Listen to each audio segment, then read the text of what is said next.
Michio Kaku. Hello. Hi. How are you, sir? We saw you on TV last night talking about the oil spill, and we certainly wanted to get your take on our show as well, considering you're a friend of the show. Yes. Now, using a nuclear device, how viable is this? It's not a good suggestion at all. First of all, it'll make the area radioactive.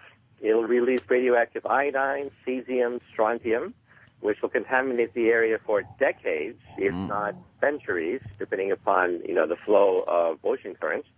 And during hurricane season, you can imagine that tar balls will be shot into the air that are radioactive. Radioactive tar.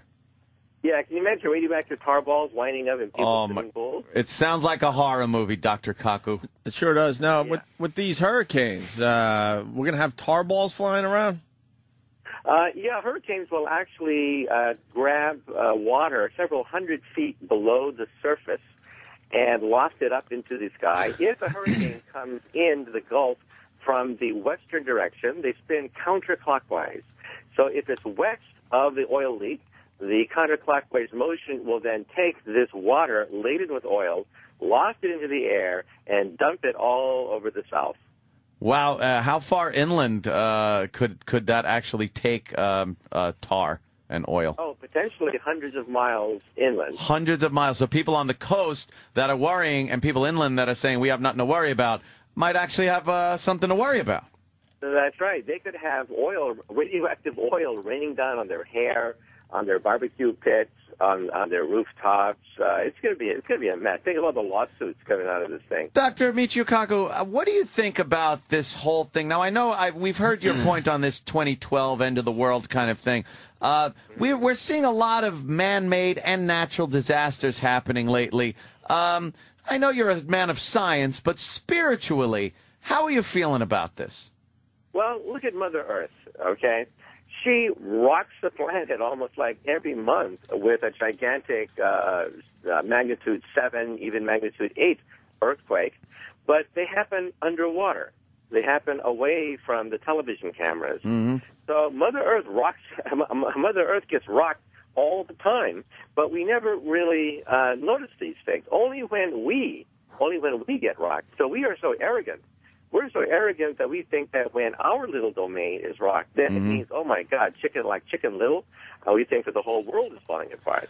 Dr. Kaku, great point. Another thing I want to ask that I've been very curious about: how come a natural disaster has never caused a fissure in the earth that has leaked oil into the ocean?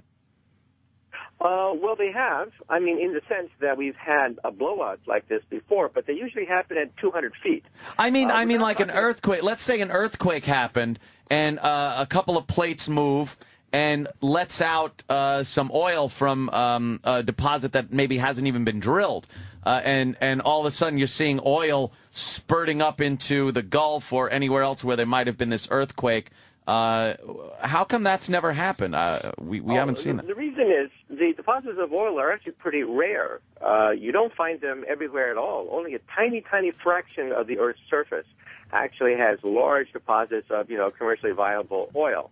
And if you then superimpose upon that the fault lines, you find that the fault lines and the oil deposits usually don't match. So we're in a situation where we think there's oil everywhere, but actually if you're a shale oil engineer, you know that it's only a tiny fraction of the Earth's surface has large oil deposits, and they happen not to be where there's lots of seismic activity. Thank goodness. Otherwise, we would have this. Yes, that would be oil all over the place. You forgot to ask about the fire cane. What's the possibility? You get a hurricane, it scoops up the oil, then you get a little, lightning strike, and next thing you know, you got a hurricane that's on fire. Is this possible? Well, a little bit unlikely in the sense that the oil is an oil-water mixture called an emulsion. Some people think that, oil separates from water, in which case you should be able to burn off the oil. Well, that's partially true. But how can we have so many plumes of water going down 22 miles that are 22 miles long? Why is that? Because water and oil do mix sometimes, creating what is called an emulsion. Look at mayonnaise. Look at lotions. Look at your kitchen. This fucking guy is smart as shit. Fuck! You motherfucker! Man, go on Jeopardy, nigga. What you doing? Patrice, Jesus Christ! This is Dr. Michio Kaku. He's a physicist. Oh, fucking guy is phenomenal. Dr. Kaku, I want to apologize for Patrice Oneal's language. Yes, it gets a little This shit's salty. prodigious as hell, motherfucker. Yeah, it gets a little salty with his language. He's a comedian. We don't really know much about him. He's playing in the area. He came in to do a set, and I didn't know he was going to use that language, yes, sir. You've really impressed him, and that's how he shows his that he is indeed impressed with you. We apologize for the language. Yes. Yeah, sorry to interrupt, sir. Sorry. So it is an emulsion like mayonnaise, all right? that will not just burn randomly with maybe a lightning strike. That's right. And also, by the way, the nuke option that I talked about on the Keith Olbermann show last night Yes. is also not a good idea, because what happens if you detonate a hydrogen bomb underground, okay, what happens is you create an underground sphere, a sphere of vaporized dirt, a hollow sphere. The sides, the walls of the sphere get glassified. Right. Sand. So you have this glassified hollow sphere underneath the ground, which then eventually collapses, giving you a gigantic hole. Now, the people who want to nuke the oil well think that the oil well will be glassified and therefore sealed up. But the walls are unstable. Eventually, the pressure, 2,000 pounds per square inch on the bottom of the ocean, will cause a cave-in, and then more oil will spill out potentially and create even more places where oil can seep into the environment. But what do you think about? Are they? Backfire. Backfire Big time. Are they going to get it cleaned up, or is the oil just going to keep spilling out like a whole bunch of Crisco or something? Well, let's hope that the capping procedure, which they're doing right now, even as we speak, let's hope it works. However, a month ago it failed because of methane crystals that got into the siphon and jammed it. So now they're putting hot water down the pipe, and we're waiting and seeing. We're waiting and seeing whether or not the hot water will dissolve the methane crystals so that they can siphon off some of this water. Now, it's not a plug. It's a very loose-fitting cap. So oil will, in fact, splurt out the outside. It's not a perfect seal. That's why they have to use a diamond wire cutter to get a nice, clean cut in order to get a nice seal. But, we're just keeping our fingers crossed right now. Sir, are they talking to you about this? Like, are they coming to people like you to help? Are they calling you? Oh, I'll put it this way. Everybody and their brother now are making suggestions about how to cap that. Well, I get hundreds in my email. However, maybe these procedures will, in fact, work, but they work at 200 feet. That's the key. The key to the whole puzzle is what works at 200 feet does not work at 5,000 feet, where we have 2,000 pounds of pressure. Think of putting a car on every square inch of your chest. How long would you last if you put a car on every square inch? Yeah, around only a few weeks or something. Oh, Chip. Yeah, that's the problem. The problem is high pressure. So all these suggestions that I get in my email, a lot of them will, in fact, work at 200 feet. Well, what's your idea, sir? Well, let me give you an example. Okay, one person said, why not put tires inside the leak that inflate? Yes, we saw that. The pressure of... From the inside. Well, at 200 feet it might work, but at 5,000 feet, where the pressure is great, the tires will collapse.